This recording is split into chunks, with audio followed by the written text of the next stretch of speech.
Lesbian, gay, bi, transgender, questioning, and allied community, LGBTQA.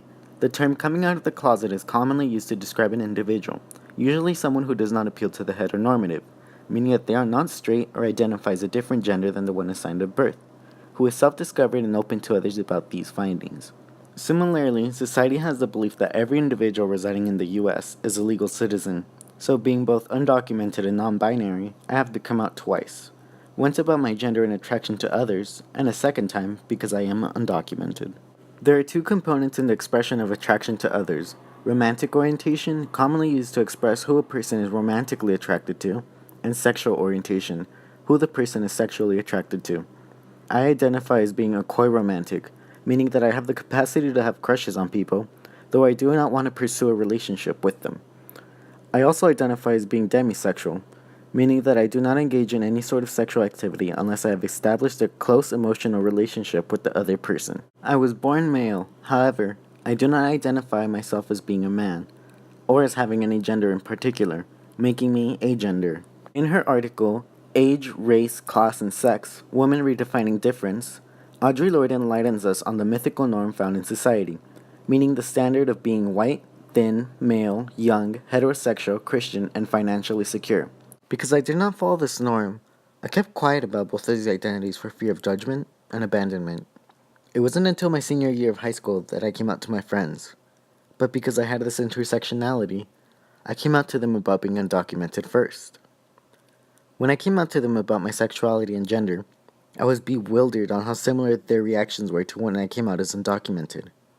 However, this was also the same year I noticed the kinds of inequality that will follow soon after. Stephen J. McNamee and Robert K. Miller Jr. compared the competition to get ahead in life to a foot race. In my case, I was placed behind all the other competitors because I am Hispanic, undocumented, and part of the LGBTQA. Those in front of me are people who have the upper edge because they're born citizens of the US, because they're white, because they're straight, or some combination of all these three characteristics.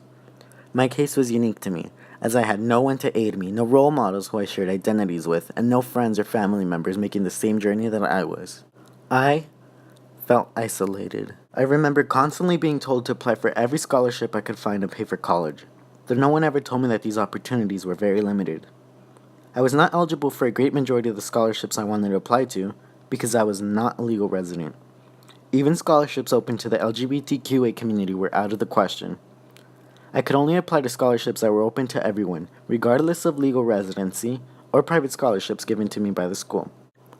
I was fortunate enough to have applied to the DREAM Act, but many others weren't so lucky. My intersectionality of being Hispanic, undocumented, and non-binary paved the way for me to face numerous amounts of inequality and forced me to choose who I come out to about being undocumented, who I come out to about being agendered, who I come out to about being a coy romantic, and who I come out to about being demisexual. Out of the 904,000 LGBTQA adult immigrants, about 271,000 of them are undocumented. We should not have to force any of these individuals to choose an identity, but rather create a safe space with equal opportunity for people dealing with the crisis of identities.